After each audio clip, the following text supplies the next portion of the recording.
rongo ki te tangi a te korimako. Kōrero flowing out the hook of force. Kaupapa relevant, kaupapa out of bounds, kaupapa exigent, kaupapa paramount. Nā ko nā whakapiri mai ki te kaupapa tino whakahira whakarongo pi kari mai. Hare mai, o Taringa hare mai. We gotta gather up close everybody. Gather up close everybody. Kani move that body. Kani move that body. Kei ngā aurere nui o ngā puna wai nui o ngā puna pupu kōrero tēnei te puna o Taringa e mihi atu nei kia koutou nau mai hoki mai e te iwi anei kia ngai Taringa e pupuru ana i te Māori kiko nei ki te pokapū o Taringa. I te mehe ngai Taringa anō tātou ne hoama. Hei, we o ngai Taringa. O ngai Taringa. Kia ora. Kia ora. Ana e mihi atu ana i te pokapū o Taringa kiko neki ki te wānanga o Aotearoa from the bustling metropolis of Taumutu. And we're actually all here We're all together. here. Live! E te puna mātauranga, te puna manaki. Tika. Nā koinaka, you picked up on the puna there, te puaheiri, ka mutu. E rongo ana i tētahi wairua i tō tātou whare, i te rānei, i te kua hoki mai ngā kaimahi ne. Ai. I tino rangona tērā wairua i te ata nei. I was cool to see everybody, and I know you fellas had a pōwhiri today. Yeah, we had our second pōhiri for our kaimahi hou. Nice. Yeah, so ko hoki mai ngā ringa me ngā waiwai ki te whakapurupuru nei ngā whare. Nice. Good nice. that those tikanga are coming back. Ana, Coming koe back hoki. into the whare.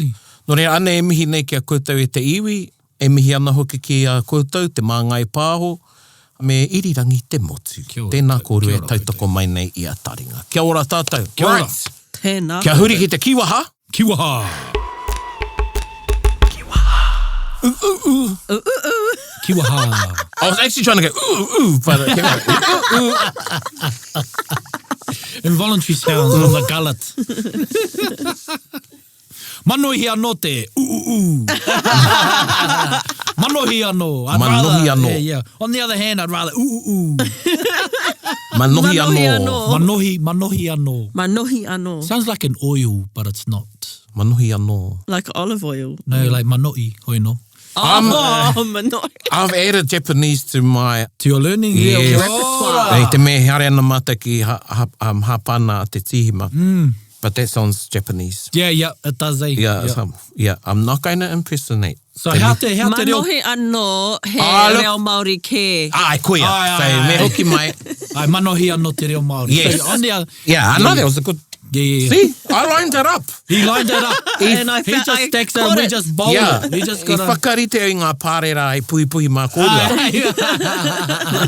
I lined the ducks up. Koe pārera, ai, pārera. And te whanāpanui te ao o te pārera. Te ao o te pārera. Hey, it's a I don't wind. even know what a pārera is. Koe hoki. It's a duck. Oh, a duck. Yeah, he raki. Engari, Okay. koera te kupu Māori mo te raki he pārera. Oh, pārera. Te ao o Oh te my pārera gosh. is a wind i te whanāpanui that blows, I think it's... Northeasterly? Yeah, northeasterly. Okay. Is a te ao o te pārera. That's another kaupapa. Anyway. That's talk cool. about that's the I'm part. Yes, gonna that'll be our wind Put that kaupapa. in Wind my kaupapa, yeah. notes. Yeah. Anyway, back to our kiwaha. So where's this all leading to, you say? You were thinking? Our kiwaha manohi anō to describe an alternative suggestion or on the other hand. Kia ora. So, pai ana a praone ki te kōrero I roto I te reo Itariano, I naenei ko te reo Hapanihi, manohi anō te reo Māori. If that's the right use. So, praone likes to speak Italian, he likes to speak Japanese. On the other hand, te reo Māori as a favoured alternative. Hang What was on. more meaning on the other hand? We're talking about Yeah, I'm wondering Māori about here. this example. I like your banana cake one, actually. Yeah. We'll go to the cake. Okay. To the cake example. Tai hoi te iwi, let's go. Okay. Kia hoki anō ki tēnei kaupapa. Kaire tino pai te keke remana ki au. Manohi anō te keke tiakarete. Koina. I think that one Koina te- really, That one koia can pū. really understand Koina it. te tauira Yeah. toka tēnā.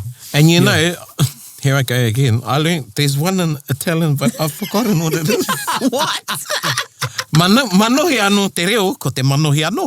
Manohi anō te reo? Yeah. Manohi anō. There's one in Italian, e rite ki te manohi anō, but it escapes me at this time. fine. Sorry. Anyway, Yeah. so manohi anō, So on I'm the not other too hand. partial to lemon cake. However, a chocolate cake on the other hand. Yeah, chocolate. So kei te wairua ko tēnei kiwaha e tōna rite ki te hoi anō, Hoi anō. engari he However. ke anō, te manohi anō. Yeah. Ne? Te ingari anō can be as close to that type of inference. Yeah, mahara nei au when I guess there was a resurgence in the use of this kiwaha, and it was, I think, every sort of kiwaha has a bit of a lifespan and it goes through this sort of trendy time. Ai. Yeah. And a few of them we've talked about i Taringa nei, and he whera hoki a manohi anō. Ai. Te wai whakaoratia mai. And I heard it being used, I never used to use it, and then nā ngā kura reo I mohio ai au Ai, ki te koia. manohi anō. And then I rongo au etahi e whakamahi ana I he, te whakamahia Ai. o te manohi anō. So, koe nei te kiwaha. Is it on te aka, te manohi anō? Not too sure. I first came across manohi anō in the web series, the Kiwaha Not web on series called Rere Te Whiu. Oh, Yes. such a good Rere Te series. crack up. Yes. Yeah, crack up. Rere te whio. Rere Te Te Whiu. whiu. Rere Te Whiu. Yeah. So, Ka tirohi pai. tērā. So many kiwaha. You think you want to have a go at giving an example, Erica? Imagine MC Grandma's asking you to do so. Oh my god. Ko takoto te manuka. Okay, ka hui tātou ki te Zoom I te ata nei. Manohi anō. Ka hui a kanohi.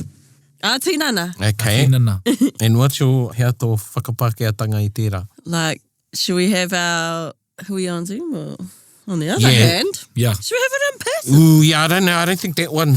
Damn. Nah, Yeah. that's mana. Yeah, mana o tērā rānei. Tērā rānei. Oh, tērā rānei. Yeah, you're o giving- a sui. You're giving options. Yeah. However, you haven't expressed which option you favoured. Yes. I think that's the manohi anō. So, Yeah. e whakarite ana koe I o kāmera ne, and he goes, oh, pai tēnei Toshiba. Yes. Manohi anō taku Kodak. Canon. Kodak. Yeah. That's a good one. Yeah. Because I Okay. really want you to get the distinction of the kiwaha. I think that's a good one. Okay. Have you got a, what was that? Toshiba? Yeah. He momo ka? It's a video player. It's a video player. Canon, Minolta. Minolta. Hey, yeah. Sony. Toshiba. E no ki tō ao e tai. Higa ke au I tō Yeah. kōrero mo te reo hapani. Yeah, moio koe ki te reo, e moio ana koe ki te reo, manohi anō. Te ao o te kāmera. Te ao o te But you got it, Erica. Yeah, And I get think, you, I get you. Hey, that's probably why I he koe I au, because you're like, what's a Toshiba? I know they make microwaves too. And laptops. Yeah, when I hear Toshiba though, I think of, I know that was one of the models, but what about JVC, eh? That was like... Oh, but it's a video. Yeah. Yeah, that's a recorder. eh? Yeah. Holy. Hoi anō. Kia huri tātou ki tā tātou kaupapa. E te iwi. Ai. Ngā Taonga is back on kamutu. Koe nei tonu tā Taringa whakanui I te rima te kau o ngā tau o te Matatini. And it's timely actually because ke hui tā mātou tēnei wiki. Yes, hakangaho. Yes, Yeah. yeah. We've got a board hui tomorrow and we've also got a pōwhiri tō mātou. I'll let you sit on that. The o of the pōwhiri and why I said tō mātou. O rākei, Yeah. ka pai. Koina tō tīwhiri. Ki taka parawhau, ki te toka pure whārānei. Ai. Kei a koe te tikanga. Yeah, a te praere, and then you've got hakangaho a te hatare, and then we've got a dinner, a formal dinner on Saturday, so it's Oh, yes. Ka timely pai. we're having another Ngā Taonga episode. Yeah. Ka haururu pai a tāmiki. Ka mutu, e tiro ana ki te, e whakarongo ana, ki tehi o ngā karawhiunga o te tau 1800 waru te kaumā. Iwarau. Oh, sorry. Wrong century. 1800 waru te kaumā ono. Ai. And this was my first Matatini. Oh, cool. Wow. You must have been like 5? Yeah. When I say that, this is what I remember watching on TV when I was little. Was this year. And our first one, how tātou mea tūtai e hoama? It is Kati Ōtautahi. Kati or Kāti? Yeah, it'll be... It'll be Ngāti. Yeah. Oh, yeah. Ngāti. Yeah, Kāti Ōtautahi. Oh, Kāti Ōtautahi. It is the whakaeke, hau kiwi, hau tonga. Oh, composed by Hori Brennan.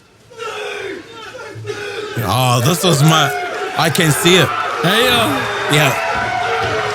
This was the first rōpū taiaha other than Manutaki. Yeah, they were coming out. They were like... Yeah, one of them, and then they start spinning their rākau. Yeah. And when they start typing... Oi!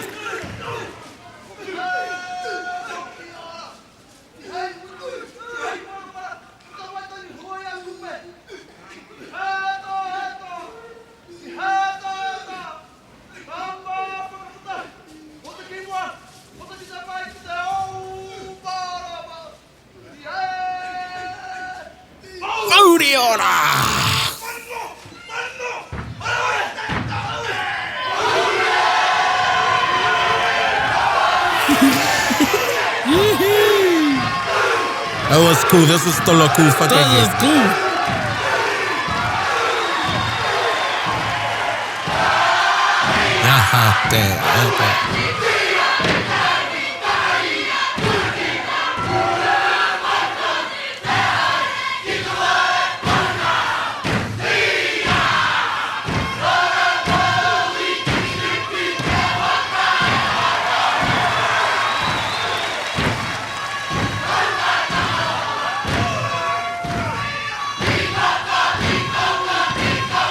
Titaka.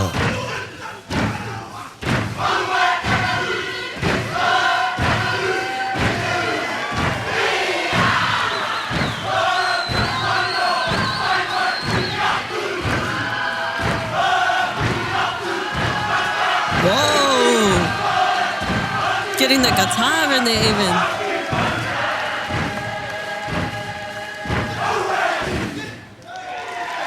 Dynamic.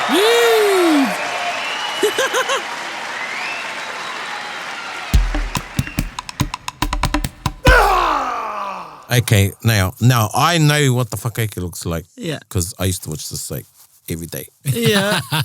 Engari, pewhi o kōrua whakaro ia kōrua e whakarongo ana. I love the crowd's reactions. Yeah. Yeah. They're like really getting into it. I can just imagine happy faces. Ana. And then the kapa getting amped from the reaction and going hard. Kua paku kōrero tātou, I think, on one of the Ngā Taonga episodes in our e pānaki Polynesian Festival i Aotearoa, how the kua rereke ngā whakamininga. Ai. He māro ake ngā whakamininga o mai. Yeah, say. Now it's saying, e nei tau nei, even though I haven't been on the Matatini stage, or anybody actually for a few years, but you'll hear in kapaka sekos, oh, it was a hard crowd today. Hard crowd today. Yeah. You know? Engari ira wā, everybody got a really great applause. Yeah. You know, regardless of who they were. So Yeah. you pick up on that one coming out of the... Do you think because, you know, back in those times was sort of like the revitalisation of Te Ao Māori, so it was like anything going that was Māori, people were right into it and really supportive A kua of nei it. pia. Yeah. And now these days it's a little more normal. Kamatu ko tō tira, tō ake tira tautoko te hunga e parare ana.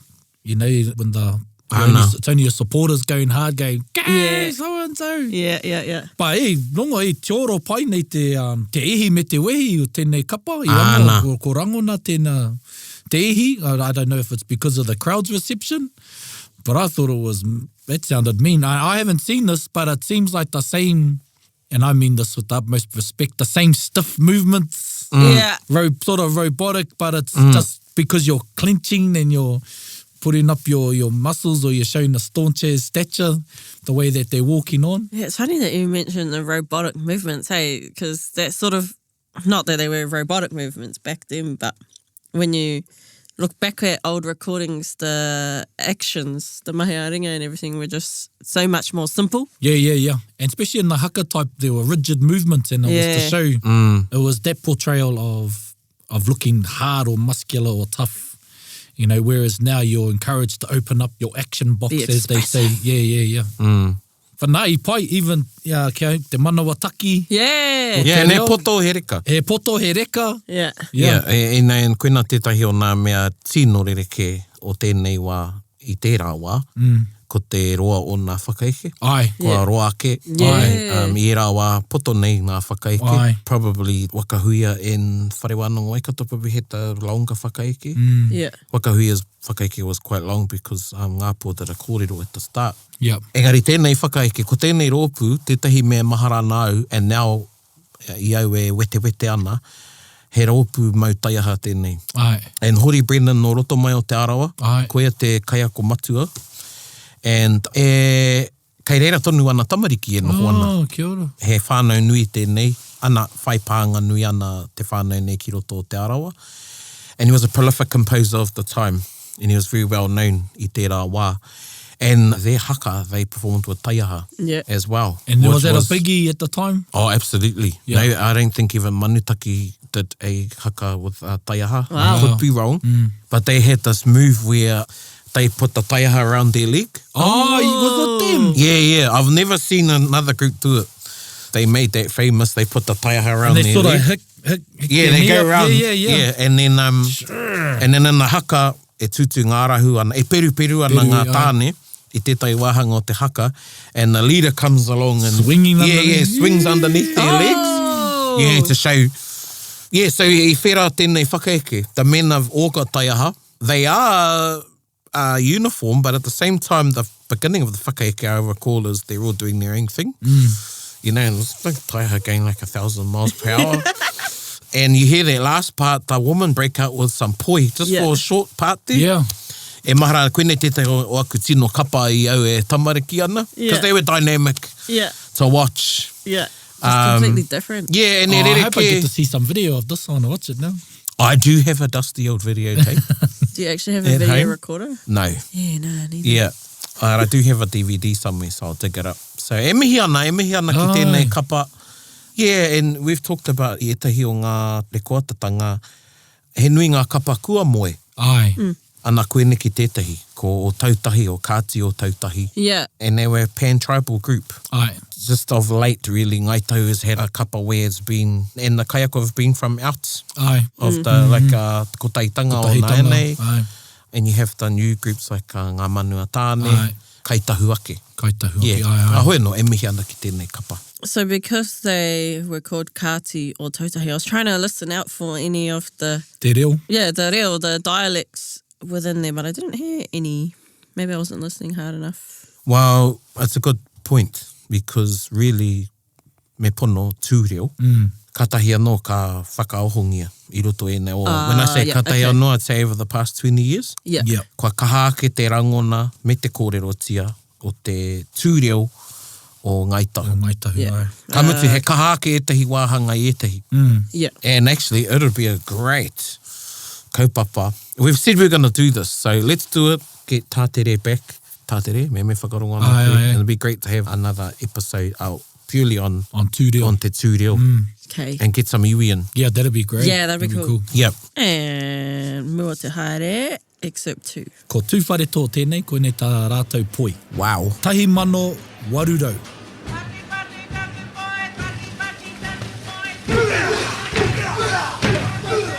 So you don't hear that anymore. Yeah.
Something's happening. Yeah. The men must have come forward or something. Yeah.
That tune sounded really familiar. Rongo nui taua rangi rā? You heard it at a party. Yeah, that tune sounds like the tune that's used in a lot of waiata that are waiata ngahau today. Wa koina taku pātai, iahu mai taua rangi ihia, nā wai rānei taua rangi, te rangi tuturu o. Well, you've got ngā rā ohu, ne? Yeah. Yes. So nā te puea tērā i tito. Yeah. And that was around World War I time. Ka pai? So early 1910s. 20 Yeah. teens, So 20s. that's, and then you've got e rere taku poe, e rere taku poe, Māori atura. So I'm hazarding a guess that te puea used the tune first. And it reminded me of Pioi Oi Ana, that tune sort of. I've used the same tune. I used it to when the whikoi went to Wellington for te takutai moana. Oh. Yeah, because of that, because it's a familiar and you can fit the kupu with it. Yeah, So yeah. Yeah, true, You jump true. in it. And when you use it that way, it also, it's a nod, to where that tune came from. Like Yes. you can use it as a, if it's synonymous with tainui or with other iwi, that's why you use it, Yeah. that tune. I was trying to catch the kupu in there. Yeah, same. I heard something about miraka. The last verse, right? The Second last to verse. last verse. Yeah, yeah. And I hazard a guess that they borrowed some words from Hokowhitua 2 song about Apirana Ngata taking farming down into, or Yeah. maybe it was the other way around. Apirana Ngata took the cows from Taranaki. Yeah. Taranaki people taught Ngāti Porou how to farm. Yeah. And the waitaka goes, e re re rā te kirimi, ki roto i ngā kēnā nei, kia tikaha were were, da da da da da, kia rite ai ngā nama. And some of the words in that verse were the same. So I got the miraka and the farming, and at the start they were talking about tapahia ngā ota. Tapahia ngā ota. It's really interesting. I'm actually, I'm going to reach out to my two whare contacts after this. Because it starts in Waitangi. They talk about signing the treaty. The first one. And that's what I sort of gathered was, I don't know, gradual loss of land or even land development, during the 1800s. Yeah. And again, this is another kapa that is Ko moi. Ko moi. Yeah, ko tēnei kapa e mahara nau. I don't recall this on the video. Kia ora. I don't recall this because I think I would have liked it. Yeah, yeah. Engari, koinei anō te te o nā kapa, and tūwharetoa hasn't had a kapa in te Matatini for a while. I know kua whakaarangia te te kapa haka, ki nā whakataitai ārohe. Engari, te o te ngātu, ki etahi kapa, ko te whainga kia tai ki te Matatini. Ka noho tērā hei whainga matua. Engari, ki te noho tērā hei whainga matua, ka mate tō kapa. Ai. Yeah. Ko te whainga matua, ko te whakaora i ngā kōrero tuku iho, ko te reo, ko ngā tikanga. Ki au. Ai. But it's always a challenge, you know, speaking from experience, of having that balance. Ai. Yeah. Of the iwi stuff and what you want for your people and the competition. The competition, Yeah. Stuff. Absolutely. Because you get people come to the kapa for both. Ai. Or one more than the other. More than the other. Yeah. You know? Yeah, we te, mo te hoki ki te kāinga. Yeah. We tahi manohi anō te whakataitai. Koina. Yeah. It sounded like in that poi, the men were really involved. Yeah. And, you know, sometimes I see in today's brackets, the poi goes after the haka when the men have just gone hard. And they sort of use the poi as a break. They just hold back and have a break. Yeah. But in that one, it sounded like the men were right in there. I think they're right in there. Yeah. Yeah. Yeah, things have definitely changed because of competition. Koira te tehi rautaki, ai e tehi Ai. kapa. They'll even put the haka closer to the whakaike. You know, maybe one item after the mō tētea, might go mō tētea waiataringa haka, then poi. Then poi, yeah. You know? So yeah, Well, then you'd have a haka then whakawātea, and the whakawātea might be a third of it a solo. Yeah. And then a quick exit, then I'll just... Yeah, so the men get a bit of a... Well, everybody gets Everybody. a breather. Yeah. Because wāhine are much more involved too in haka than they used to be. Ai. Yeah. Depending on the rohe. If you watch a lot of the old, probably like the 80s, there was only a few groups where the wāhine did the haka alongside the men. Yeah. Or, you Even know, as kimuri. far as ka noho ngā wahine, ne? Yep. Yeah. Now, It was a trend for the was a wāhine trend. to sit. Yeah, I remember back at school at regionals, our haka, we were just sitting at the back chilling.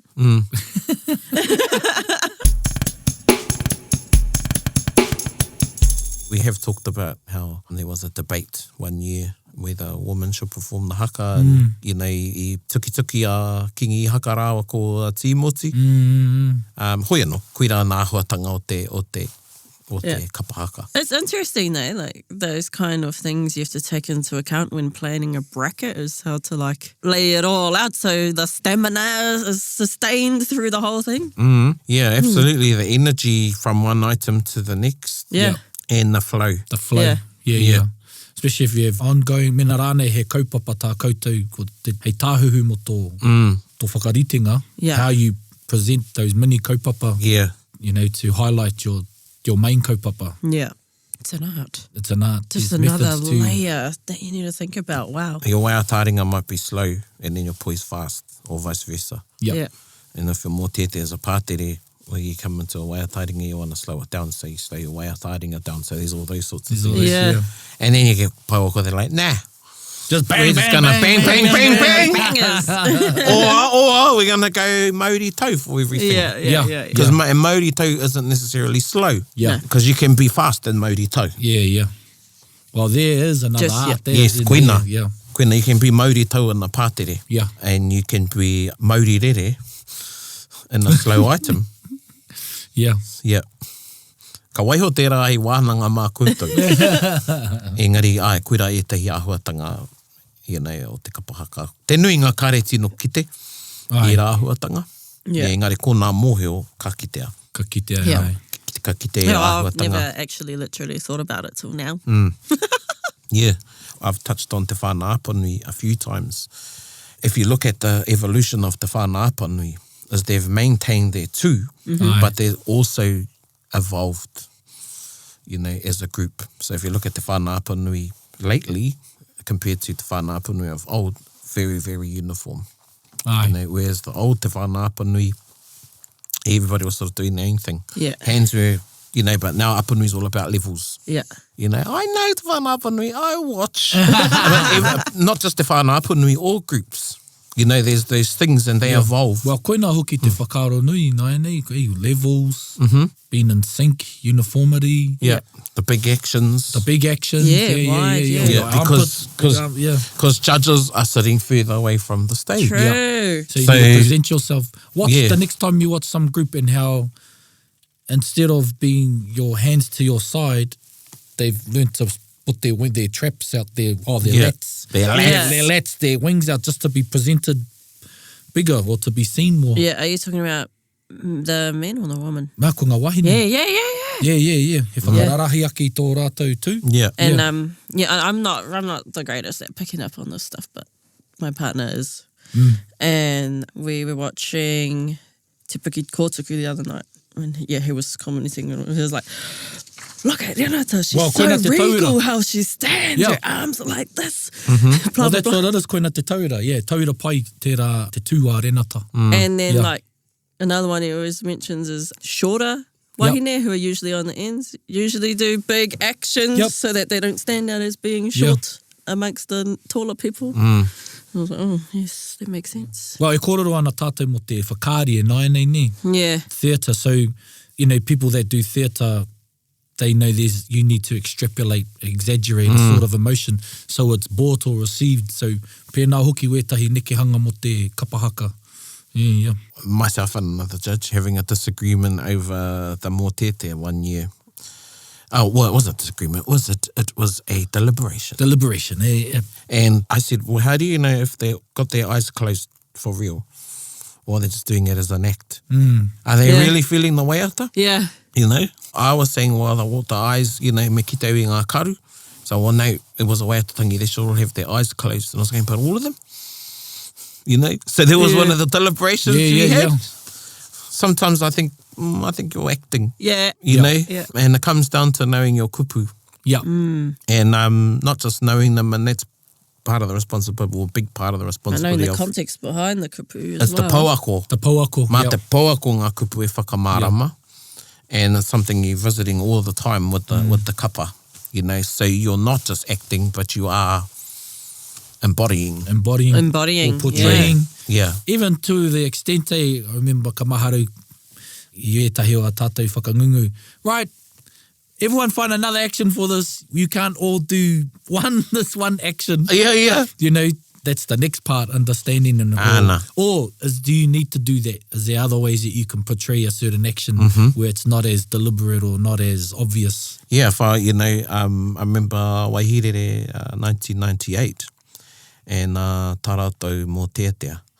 And, you know, talking with some of the group, who are friends, and that was one of the exercises, you know, it was like no actions. No actions, yeah. So what is your body going to do to portray the kupu if you've got no actions? Or your face, what's your face going to do? What's your body going to do? Yeah. You know, how are you going to move? So those are all, koutou e whakarongo ana. All the action of moving and action, like your body, like even if you were to sway, like. Yep. When you take your hands away, I put you in another space. When you take your hands away, say no hands, you know. Ka pewhia tō whakatinana I ngā kupu if you can't use your hands. Ko tā te kanohi, ko tā ngā ringa he whakātu I ngā kupu. Ai. Ko tā te kanohi he whakātu I te wairua o te waiata, o te mahi rānei. Ne? So if you take your hands away, ka pewhia te whakātu a tō tinana. And, you know, ko ngā tohunga ki te haka, ka kōrero te katoa te tinana. So if your whole body's speaking, you shouldn't need your hands. Yeah. You don't need your hands to be doing every single action. It's a balance. Even though, Wakahuia, you won this year, and everybody knows, and this was your debut, me taku aroha ki te Wakahuia. We're going to go to Tūhourangi. Ngāti Wāhiao, and this was the debut of Tūhourangi Ngāti Wāhiao, the competitive kapahaka, 1986. Cool. Secondly, this was also the anniversary of the eruption of Tarawera. So, I hu te maunga o Tarawera I te tau 1886. Yeah, poignant time for them. Their poi recalled that, and their waiata mō tētea te rā te auahi of that year, which was a mō tēte composed for, or a lament after the eruption of Tarawera. But this way at Taringa, the solo was Wiremu Williams, the late Wiremu Williams.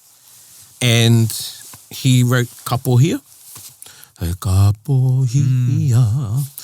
And he was one of the tutors of Ngā Pūmano e Waru Aotearoa. Kapaka that I was in, and he was one of my mentors. And I think this is a beautiful action song. And this will also be our waiata o te wiki tūhaurangi Ngāti Wāhio no Taringa te Māringa Nui e mihi ake ana. And I know you're all gearing up to go to te Maiva Nui in Rarotonga. Oh. Lucky things. Lucky things, aye. Hoi anō, anei, whakarongo mai ki te waiata nei.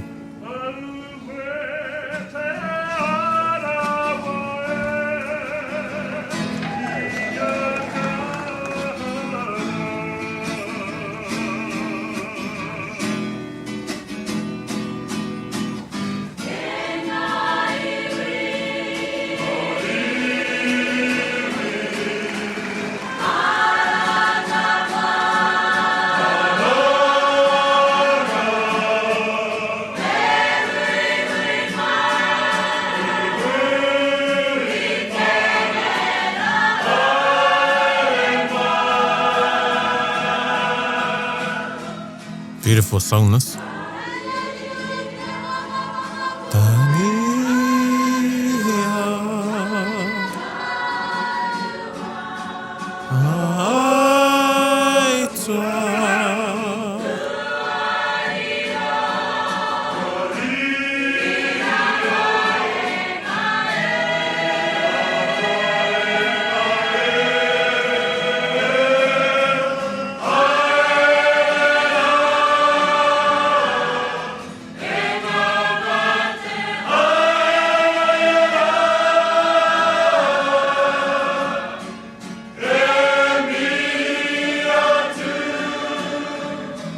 Clap.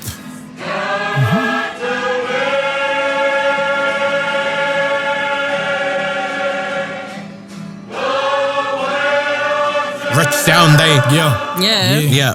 They were up there with Waihere that year. Oh, yeah? Yeah.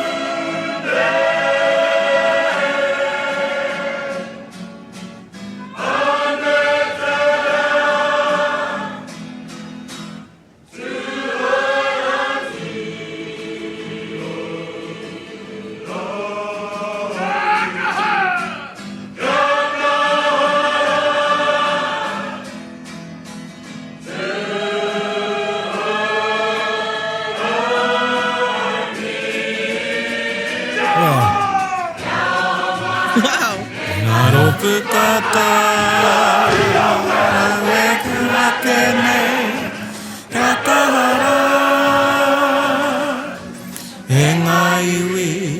Whakarongo mai rā, ki ngā maremua, tarawera e. Whai ahora, e tūne I tēnei rā. Oh, yeah. Te aroha nui, ka kotahira, ata ngā iwi kata.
Yeah, see the crowd.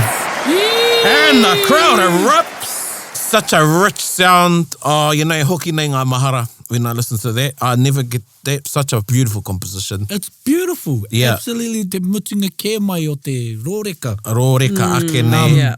Me te reo tāne. Yeah, the Yeah. men Yeah. and the women, they sound The thing beautiful. is, now I'm no note person. However, with the little I know with my ear, it's simple, but it's done well. Yes. And you know, Yeah. I just wanna make an observation that I think we try too much in singing in these later years, and there's very few that do it well.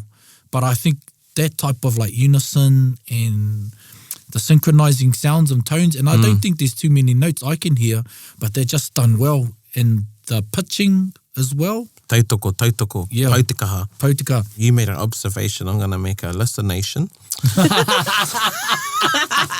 Moia e ara te rei te kupu. You heard it here first, te te iwi. whānau mai. A listenation. Tētahi Kia moia mai koutou. They, at the end, the men come through and they make a maunga. The crowd goes off because, one, it was a beautiful song and they executed it, but also they did this really innovative new, it was just so new, Yeah. you know? Yep.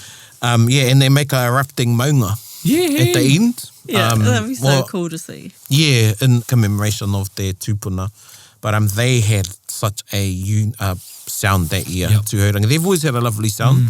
And it was good competition for Waihirere, who were known for their dulcet tones. And particularly after, under George and Tangiwai, the men, if you listen to the sound of Waihirere, also changed when Ngāpo and Pimia left or went off to Tāmaki Makaurau. And yeah, Waihirere had their own sound, and Tūhoranga had their sound. Yeah. Aye. Yeah, and Yes. another thing Tūhoranga brought in that year was black eyeliner. Oh, they did the black eyeliner. Yeah. Really? Yep, so the men and slick. So all the men Yep. had slick hair. Yep. So Brill Cream was in. Yeah. You By know? the bucket. So did Rangiwewehi, but they brought about the slick look. Yep. Yeah. Nā ana, e hara tēnei te whakaisi, i etahi atu kapa. But if you watch some kapa haka in the 80s, some look like I woke up like this. Because there wasn't much, you know, The like stress of competition Yes. wasn't as big. Yeah, well, Or maybe yeah, there wasn't that much consideration towards that part. Or Yeah. it may have looked as native or natural as they thought yes, it might have looked. Yes, You know, yeah. yes. So Native, that's yes. when some sort of look started coming about. But at that time too, Waihirere were wearing red lipstick. Aye. They wore Okay, red lipstick yeah. for years. They were known for Yep. their red lipstick. They're known Yeah. for- yeah. You know, Waihirere. So, you know, kua tino rereke te āhua o etahi kapaka and, you know, When did the judging category of uniform and that come in? it's always been in there, Oh, but okay. it changed from aggregate to non-aggregate. Ah, yeah. So it used to be aggregate, Yeah. to my knowledge, but the judges used to go back and actually check. Yeah. Oh, uniform. right. Used to go Yes, check. yes, yes. Yeah. Yeah, yeah. We've talked about this before. Yeah. So it'll be an interesting one to have a kōrero about, which we are still going to do. Yeah. Yeah. So Because now, like, you know, I'm just thinking of like business ideas. I wonder if there are like people that create makeup for kapa. Or, you know, they do the makeup. They go, we're going to get hired. We can. Well, yeah, you We've can. done, we did there so-and-so, are makeup Matatini. artists that do Yeah, put yeah. out a few weeks before and they're doing makeup, kapaka makeup. They're doing and cape, yeah. You can hire them. yeah. Get your lashes done, girl. Yeah, Your lashes done. yeah. Hey, we And go. look, it's Have your really lashes are popular. past your tukemata. I'm cutting them off. Oh, you know, i roto koe te kapa i tērā Yeah, tau, and I yeah. was, you know, and Yeah, sometimes lashes are too much. yeah. Can't But even see the eyes. koe nā te ahua, te kapa Ai, haka. koina te haere, No? koina te haere. And as Another well as the thing- spray tan. Yeah, spray Yep, tan. spray Yeah. tans. E rā mahi I katoa. think that's like, that makes a good difference. So you just look nice. If you and look at the glowing. hairstyles over time, you know, Yeah. there was one part there, every woman had a crown. Ai, the yeah. Kristen Kohere crown. Yep. Koina tāku. The crown, tīpare, Aye. and you know, there was rules of tīpare goes over the ears. Over and, the ears, yep. and I think I could be wrong, but I think Taotearoa again started the trend of instead of a headband, it was just the piece Yep. and then hair clips. Yep. So the tīpare And the doesn't go right rangiwewe around. extensions. Rangiwewe hair extensions. Yeah. We used to get all those, especially if you had men, you know, ko Yep. porohewa koe. So even you know the fashion of kapahaka, Aye. pai tērā wānanga Aye. mā tātou a tōna wā. Yeah, that'd be a good one, the fashion of kapahaka. Fashion of fashion kapahaka. of Put that, write that down. Yep. Take note, the fashion of kapahaka, and we'll get some kai kōrero on there. I can already think of some. Yeah. That'd be great. Hoi no e te iwi koira mātou, e mihi atu nei kia koutou, e mihi ake ana. Anei e whakanui nei te rima te kau o ngā tau o te Matatini. And again, a plug for ngā taonga, and te mihi hoki ki a koutou ngā taonga i a koutou mahi katoa. Me tā koutou tautoko i a Taringa, ko Taringa tēnei e tautoko atu nei. Hoi anō, e mihi ake ana, nohoro mai raro i ngā manaakitanga a te manaatua. Tēnā rā koutou katoa, hei ko nā mai rā. Hei ko nā mai rā. Tui! Hei kona!